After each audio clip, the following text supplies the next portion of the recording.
여러분 몸속에 꽁꽁 숨겨져 있는 취업성공 DNA를 저희들이 일깨워드리겠습니다. 취업성공 DNA 시간입니다. 네, 오늘 두 분 함께하겠습니다. 에나꼴의 소통아카데미의 정경호 대표님, 그리고 커리어 이미지 연구소의 유세훈 대표님이십니다. 어서 오세요. 네, 두 분 어서 오십시오. 네, 어서 오세요. 반갑습니다. 자, 새해를 맞아서 이제 목표 설정하는 방법을 알려주신다고 했는데 일단 화면으로 주제를 만나보겠습니다. 네. 새해 맞이 목표 설정하기라고 네. 가져오셨어요. 네. 항상 저도 새해가 되면은 목표를 뭔가 좀 많이 이렇게 적어 놓는데 문제는 이제 앞서 말씀드린 것처럼 지켜지지 못한다는 것이 문제입니다. 그래서 이런 주제를 가지고 오셨으니까 목표를 잘 설정해서 잘 지키는 방법까지 좀 알려주셔야 될 것 근데 같아요. 저희가 그 전에 한번 우리 네 분이 네. 혹시 작년에 세웠던 계획을 잘 지켰는지 한번 그거부터 얘기를 한번 해보는 게 어떨까 싶어요. 어떠세요? 네. 정경호 대표님. 뭐 크게 목표를 안 세웠기 때문에 저는 뭐 그냥 달성을 한 80%는 했다 뭐 이렇게 생각합니다. 많은 걸 저는 세우진 않았기 때문에 네. 아주 기본적으로 예, 해야 될 것. 항상 바쁘게 지내시니까 다 네. 지키셨을 것 같아요. 네, 한 80% 정도. 네. 그래요? 그랬습니다. 유 자, 대표님. 유세훈 대표께서는 아주 큰 일을 또 주셨잖아요, 예, 작년에. 목표 세운 거예요? 잘 된 네. 거예요, 그러면? 예, 일단은 제가 이제 원하는 대로 이제 결혼을 35전에 했고, 네, 그런 거 가장 큰 목표를 이룬 것 같고요. 그리고 예. 이제 그 외에 좀 제가 이제, 어느 시기에는 좀 이런 것들을 이루어야 되겠다 했던 것들을 좀 시기별로 잘 이뤄낸 한 해였던 것 같아서 굉장히 뿌듯했습니다. 네. 2012년이 되게. 다들 잘 보내셨네요. 상은 씨는 어떻게, 상은 씨도 큰 목표가 어떻게 했죠? 저도 뭐 거의 다 지키진 못했지만 예. 그래도 몇 가지라도 지킨 거에 그냥 위안 삼고 있습니다. 재곤 네. 씨는요? 저는 뭐 다 잘 안 됐죠, 뭐. 네. 예. 이 질문 왜 하신 거예요? 그러게? 네. 네. 네. 자, 그러면 올해라도 이제 목표를 잘 설정해서 잘 잘하자. 지켜야 될 텐데. 그런 의미에서 제가, 예, 어떻게 하는 것이 좋을까요? 그렇죠. 뭐 매년 이제 새해가 되면 이렇게 네. 뭐 뭔가 결심을 또 하게 되고 그래서 오늘 주제를 한번 목표 설정을 한번 잡아봤는데 이 보통 목표 설정을 할 때 그냥 뭐 결심 뭐 여러 가지 이렇게 하는데 좀 공식이 있다고 합니다. 그래서 먼저 좀 저도 질문 하나 드릴까요? 비전하고 목표는 어떻게 좀 다를까요? 비전하고 목표. 네. 예, 보통 이렇게 두 가지는 좀 혼용돼서 많이 쓰는데 어떻게 좀 다를까요? 예, 어떻게 달라요, 상은 씨? 글쎄요, 저도 예, 비전은 일단 좀 더 큰 그림이고 큰 그림, 목표는 맞아요. 그거를 이제 지키기 위한 작은 맞습니다. 시간이 정확하게 아닐까요? 말씀하셨어요. 비전은 좀 방향이고요. 목표는 이렇게 단계다 이렇게 생각하시면 됩니다. 그래서 뭐 이후에 말씀드리겠지만 뭐 단기, 중기, 장기로 하는데 먼저 그냥 스마트 공식이라는 게 있습니다. 목표 설정을 하는데 스마트 공식. 그래서 첫 번째 스페시픽하게 세워라. 그러니까 구체적으로 세워라. 두 번째 메저러블 측정 가능해야 된다. 세 번째 액션 오리엔티드 행동 지향적이어야 된다. 네 번째 리얼리스틱 좀 명확하고 객관적으로 성취 가능해야 된다. 네네. 다섯 번째 타임릭 반드시 기한이 정해져 있어야 된다. 그래서 오늘 이 부분을 좀 말씀드릴까 합니다. 스마트군요. 네. 네. 올바른 목표 설정을 위해서 이제 어떻게 되는지 저희들이 한번 얘기를 한번 나눠보겠습니다. 네. 보통 목표는 이렇게 세 가지로 나눌 수 있다고 말씀드렸는데 1년에서 한 3년 정도는 단기 목표다 이렇게 말씀드릴 수 있고 예, 예. 3년에서 5년 정도는 중기 목표, 5년 이상은 이제 장기다 이렇게 볼 수 있습니다. 그래서 보통 새해가 되면 이제 단기 목표를 많이 세우죠. 예, 근데 이 레리 롤라드라는 교수가 이 목표 설정 공식을 만들었는데 그 예시를 들어드리면 좀 이해하기가 쉬울 것 같습니다. 네네. 스마트 공식으로 세우되 첫 번째 스페시픽 구체적으로 세워라 이 얘기는 뭐냐면 예를 들어서 열심히 자기 개발하자 이건 굉장히 좀 추상적이라는 겁니다. 이거는 일주일에 책을 2권 이상 읽겠다 혹은 하루에 영어 단식 영어 단어 30개씩 외우겠다 이런 아주 구체적으로 이렇게 세워라 이런 얘기고요. 두 번째 메저러블은 반드시 측정 가능해야 된다. 그래서 뭐 열심히 자기 개발 모임에 참석하겠다 이 얘기보다는 이 목표보다는 책 읽기 모임에 한 달에 3회 이상 참석하겠다. 이런 부분으로. 그리고 세 번째는 액션 오리엔티드가 돼야 된다. 행동 지향적이어야 된다는 얘기는 뭐냐면 책을 읽겠다. 예. 이런 부분은 굉장히 좀 단순하고 좀 추상적인데 이것을 세분화해서 뭐 예를 들면 아침 등굣길에는 뭐 책을 읽고 저녁 하굣길에는 영어 단어를 외우겠다. 뭐 이런 식의 아주 구체적인 행동 지향적이어야 된다라는 거고 네 번째는 리얼리스트는 이제 좀 더 명확하고 객관적으로 성취 가능해야 된다. 그래서 1년 동안 뭐 자격증 10개를 취득하겠다. 이거 생각보다 쉽지 않거든요. 그렇죠. 네, 그래서 너무 막연하고 그래서 이거는 이래서 2년 연도에는 올해는 반드시 이 자격증만은 취득하겠다. 뭐 이런 식의 아주 객관적으로 성취가 가능해야 된다라는 거고. 네. 다섯 번째는 타임은 이거 굉장히 중요합니다. 예를 들어서 뭐 나 몸무게 20kg 빼야지 이렇게 새해 작심을 하십니다.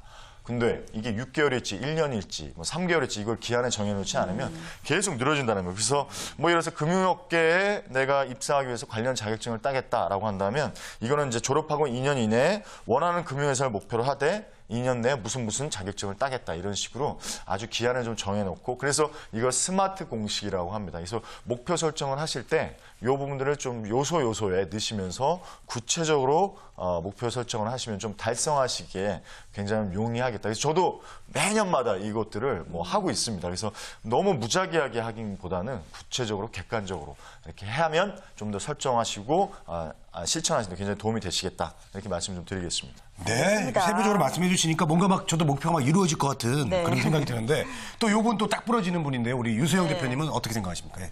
예, 제가 보기보다 딱 부러지진 않는데 예, 오해를 하고 계신 것 같습니다. 이제 네네. 항상 좀 새해 들어서면서 갖가지 목표를 세우고는 하는데요. 이제 자격증 따기라든지 외국어 공부 그리고 뭐 승진이나 취미 갖기 등등 굉장히 다양하지요. 이제 하지만 작심삼일이 되기가 일쑤고요. 그리고 어느새 이제 정신없이 흘러가다 보면은 연말이 되고 그리고 지금 같은 새해가 된다고 합니다. 이제 작심삼일에 대한 두려움을 모두들 가지고 계시는데요. 이제 그래서 목표 설정으로 이제 인생 업그레이드 하기라는 주제로요. 오늘은 시간 관리에 대해서 말씀을 해드리려고 하겠습니다. 네. 네. 자, 연초에 세워놨던 목표들 참 보면은 많이 못 이뤘구나 하시는 분들 많이 계실 텐데 시간 관리를 잘한다면은 적어도 이런 생각은 안 들 것 같아요. 근데 이 시간 관리 잘하기 어떤 노하우 같은 네. 게 있을까요? 네, 저는 일단은 시간 관리 관련해서 10개명 한번 알려드리고 싶은데요. 네. 이제 네, 그렇습니다. 첫 번째, 시간이 아깝다는 생각을 하라이라고 합니다. 네. 그다음에 이제 같은 일을 2번, 3번 하는 일은 없도록 하라. 그리고 세 번째, 최소의 시간으로 최대한 많은 일을 하라.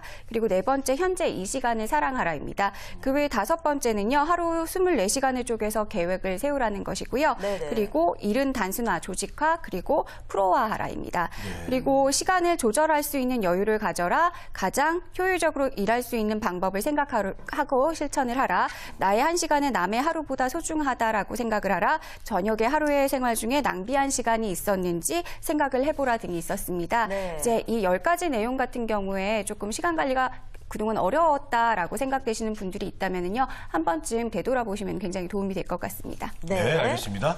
같은 일을 저는 2번, 3번 하지 마라. 요거, 예, 요게 좀 와닿네요. 네. 계획을 세워놓고 이제 또 안 맞아가지고 그때 못 해가지고 이런 일이 많이 벌어지거든요. 네, 그렇습니다. 이제 주변 사람들 살펴보면은요, 딱히 다른 사람들보다 이제 많은 일을 하는 것 같지는 않은데요. 항상 네. 시간이 없다, 혹은 이제 뭐 굉장히 바쁘다라는 말을 달고 사는 사람들이 있습니다. 이제 이런 분들 생활 습관을 한번 잘 살펴보면은요, 이제 시간을 좀 효율적으로 사용하지 못하고 있는 경우를 종종 볼 수가 있는데요. 시간을 잘 활용하기 위해서는 좀 짧은 시간이라도 알차게 사용하는 것이 중요하다고 합니다. 이제 회사에서도 마찬가지겠죠. 일을 할 때 느긋하게 하는 것보다는 이제 최대한 집중해서 빠르게 끝내고 남은 시간을 이제 다양하게 활용하는 것이 좋겠습니다. 이제 3-4시간 책상에 계속 앉아서 뭐 야근을 하시는 것보다는요, 이제 1시간 동안 좀 바짝 집중을 해서 끝내시는 것이 조금 더 효율적이라는 생각이 들죠. 특히 자투리 시간 잘 활용을 하시면은요, 이제 띠끌모아 태산이라는 말 있잖아요. 그리고 1만 시간의 법칙도 마찬가지인데요. 이제 자투리 시간이 쌓이면 굉장히 큰 시간이 된다는 것도 유념하시길 바랍니다. 네, 이렇게 한 3-4시간을 1시간에 효율적으로 쓸 수 있다면 얼마나 좋을까요? 근데 우리들의 대부분은 이제 24시간이 모자랄 정도로 항상 뭔가가 피곤하게 하고 있는데 그걸 효율적으로 쓰지 못하는 경우가 많이 있을 것 같습니다. 자, 이런 분들을 위한 조언 같은 게 혹시 있다면 좀 한 말씀 해주시죠. 저는 이제 어렸을 때부터 저희 어머니 저한테 항상 해주셨던 말이 기억에 남는데요. 이제 남들하고 똑같이 자고 똑같이 먹고 똑같이 놀면은 남들만큼만 된다라고 항상 말씀을 해주셨거든요. 근데 우리에게 좀 주어진 시간이 24시간 1440분 그리고 86,400초라고 하는데요. 이 시간은 절대로 조금 남에게 조금 더 주어진다거나 덜 주어진다거나 하는 것이 아니라 공평하게 주어지는 시간입니다. 네. 이제 그래서 더더욱 좀 24시간을 잘 운영하는 것이 좋겠는데요. 24시간을 좀 제대로 활용을 하시려면은요, 규칙적으로 생활을 하시는 것이 가장 중요합니다. 이제 규칙적인 활동, 규칙적인 수면, 그리고 규칙적인 습관 등이 이에 해당이 되겠는데요. 이제 특히 많은 직장인들이 조금 일찍 일어나는 것 때문에 피곤해하시는 경우가 많다고 합니다. 그래서 좀 제가 이런 것에 대해서 좀 팁을 하나 드리고 가고 싶은데요. 네. 특정 시간에 좀 잠들고 일어나기를 반복해서 습관이 되면은요, 새벽에도 거뜬히 일어날 수가 있다고 합니다. 네. 특히 잠의 경우에는 이제 한 번쯤 들어보셨을 텐데요. 렘 수면과 비렘 수면이라는 수면 시간대가 있는데 이런 것들을 좀 주기를 잘 활용하면 굉장히 피로감 없이 잘 일어날 수 있는 방법이 될 수 있다고 합니다. 네네. 특히 인간은 수면 시에 이제 1시간 반을 이제 주기로 렘 수면과 비렘 수면이 반복이 된다고 하는데요. 이 주기가 바뀌는 시점에 맞춰서 잠자는 시간을 1시간 30분의 배수로 정하시면은요. 뭐 예를 들어서 6시간 수면과 7시간 30분 수면 등으로 이제 딱딱 정해서 주무시게 되면은요. 피로감을 덜 느끼게 된다고 해요. 그래서 예를 들어서 7시간을 주무시는 것보다 6시간 주무시는 것이 피로감을 덜 느낄 수 있다면은요. 굉장히 효율적인 방법이 될 수 있겠죠. 저도 이야기를 듣고요. 사실은 네. 몇 년 전부터 실행을 했는데 정말 어줍지 않게 뭐 7시간, 8시간 자는 것보다는 네. 딱 6시간을 자니까 가장 상쾌하고 6시간. 개운하더라고요. 예. 재훈 씨도 해보신 적 없으면 한번 해보세요. 6시간 네. 낮잠을 자서 문제예요. 그게 문제입니다. 네, 그건 좀 문제네요. 꼭 한번 진짜. 해보도록 하겠습니다. 네네. 얼마나 자는 것보다 이제 피로감을 덜 느끼는지 저는 아직 그런 실험을 해본 적은 없는데 오늘 상원 씨 얘기 들어보니까 좀 해봐야 될 것 같아요. 네, 예. 네. 아주 좋은 방법 알려주신 것 같아요. 네. 그렇습니다. 이제 이렇게 좀 잠자는 시간도 잘 활용할 수가 있는데요. 이제 또 마지막으로 또 시간의 조직도도 한번 짜보시는 것도 도움이 될 것 같습니다. 뭐 책장에 책 정리하실 때 한 번쯤 보시면은요, 책의 크기가 굉장히 다양한 것 보실 수 있는데요. 뭐 예를 들어서 A4 사이즈의 잡지라든지 A5 사이즈의 뭐 양장본 그런 소설 그리고 가로로 긴 책, 말로 설명하기 힘든 그런 책의 사이즈까지 굉장히 다양합니다. 근데 갑자기 제가 책의 사이즈에 대해서 이야기하셔서 놀라셨잖아요. 근데 이런 책 같은 것들 보시면은요, 우리가 책 꽂이에서 큰 책 사이에서 작은 책 꺼내시기 굉장히 힘드시잖아요. 왜냐하면 눈에 보이기 어렵기 때문이라고 합니다. 네. 근데 이런 것들 조금 책을 크기대로 나눠서 따로 정리를 해두신다거나 혹은 순서대로 나열을 하면은요 보기에도 굉장히 좋고 책을 찾는데도 효과적인데요. 이런 것들이 바로 규칙적인 생활 습관을 만들어낼 수 있는 좋은 방법이 될 수 있다고 합니다. 좀 시간을요 이것처럼 좀 잘 조직을 해내시면은요 남김없이 사용하실 수가 있는데요. 규칙적인 생활 패턴만으로는 효율적인 시간 활용이 안 될 수 있기 때문에 이렇게 시간을 어떻게 무엇에 사용할 것인가 좀 조직화시키시는 훈련이나 습관이 필요하시겠습니다. 이제 시간을 좀 블록화시키셔서요. 이제 비슷한 행동을 함께 할 수 있도록 한번 조직하시는 것도 도움이 되겠습니다. 그런 것 같아요. 이게 시간을 못 나누니까요. 이렇게 맨날 바쁘기만 하고 오늘 뭐 많이 한 것 같은데 실속은 결과는 별로 없다는 거. 그런 경우 많이 느껴봤거든요. 저도. 네네. 예. 알겠습니다. 이런 조언들 꼭 참고해 주셔가지고 시간 활용 좀 잘해보시기 바랍니다. 중요합니다. 네, 자 정경호 대표님께서는 목표 성취를 위해서 또 어떤 방법 전해주실지 궁금한데요. 네, 뭐 제가 첫 질문 이렇게 드렸었는데 비전과 목표를 좀 나눠야 된다 이렇게 말씀드렸는데 이 네. 목표를 일종의 지속할 수 있는 힘이 비전에서 나오는 겁니다. 그래서 비전을 저는 좀 시각화해라. 그래서 뭐 일전에 뭐 그 한창 기업체에서도 유행을 했는데 이 그림을 이렇게 자기가 원하는 그림 있잖아요. 자기가 이루고자 하는 그림을 책상에 붙여놓는다거나 이렇게 해서 시각화하는 것도 아주 좋은 방법일 것 같은데 네. 일단 목표 달성의 방법은 쪼개기다. 뭐 이렇게 말씀을 좀 드리겠습니다. 그래서 연간을 월간으로 나누고 월간을 주간으로 나누고 주간을 일간, 일간을 아침, 점심, 저녁 이렇게 나눠서 오후, 저녁 이렇게 나눠서 세분화하는 것이 이제 가장 좋은 방법이겠죠. 그래서 뭐 예를 들어서 이제 마케팅 관련 서적 한 100권 읽겠다 이렇게 뭐 1년에 목표를 잡았는데 사실 이 100권이라는 게 말이 쉽지가 않습니다. 그래서 이렇게 경우에는 이제 월간 뭐 8권, 주간 2권, 그래서 일당 뭐 권당으로 따지면 한 300페이지 예산하면 하루에요? 글쎄 그렇죠. 하루에 한 100페이지 정도 이렇게 되겠죠. 그래서 이거를 매번 조금씩 이렇게 나눠서 읽어야 돼요. 예, 네. 이렇게 목표를 이렇게 이뤄가다 보면 이 작은 성취가 이제 큰 성취에 이른다. 그래서 예전에 어떤 위대한 분이 이런 말씀을 하셨습니다. 큰 성공을 이루고자 한다면 오늘의 작은 성공을 꾸준히 지속하라. 뭐 이런 얘기를 하는데 목표 달성에 대한 부분도 아주 가장 좋은 방법이 아닐까 이렇게 생각을 합니다. 네, 맞아요. 이게 구체적으로 계획을 세우는 방법을 주셨는데 네. 저도 책이 그렇게 저는 편하더라고요. 2페이지만 읽으면 자요. 바로 그래서 이렇게 거의 수면제 역할이 되더라고요. 그래서 네. 이번에는 좀 올해는 많이 읽기로 예. 계획을 좀 한번 세워보세요. 알겠습니다. 네. 이 방법들을요 벽에다 좀 써놓고 한번 해봐야 될 것 같아요. 네네. 그래야지 자꾸 상기가 되지 않겠습니까? 그렇습니다. 네. 자, 그런 의미에서 오늘 두 분께서 말씀해주신 부분 좀 정리를 해보겠습니다. 한 분씩 좀 말씀 나눠주시죠.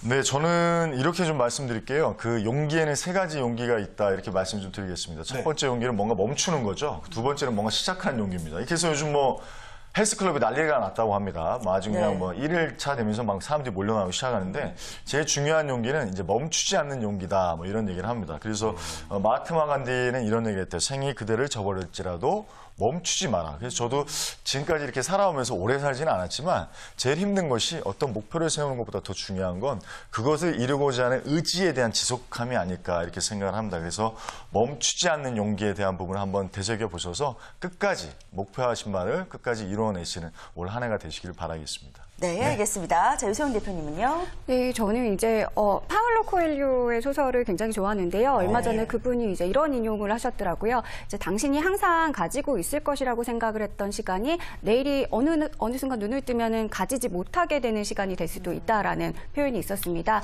저는 그 표현을 듣고요, 굉장히 깨달음을 많이 얻었는데요. 왜냐하면은 항상 제가 시간을 가지고 있을 거라고 생각을 하고 정리를 해두지 않았던 그런 계획들이 이제 오늘 굉장히 소중하게 작용이 될 수도 있다라는 그런 느낌 때문이었습니다. 자, 여러분도 좀 시간 계획 잘 세우셔가지고요, 목표하신 바가 있으시면 꼭 이루는 한 해가 되셨으면 좋겠습니다. 네, 자, 두 분 오늘 그렇군요. 말씀, 예. 이 새해를 잘 시작하는데 아주 딱 맞는 그런 말씀 시간이 전해주신 것 아주 같습니다. 중요하다는 말씀을 해주셨습니다. 네, 자, 오늘 두 분과 인사드릴 시간인데요. 취업 DNA 정경호 대표님, 우리 유세훈 대표님 함께했습니다. 고맙습니다. 네, 고맙습니다. 감사합니다. 감사합니다.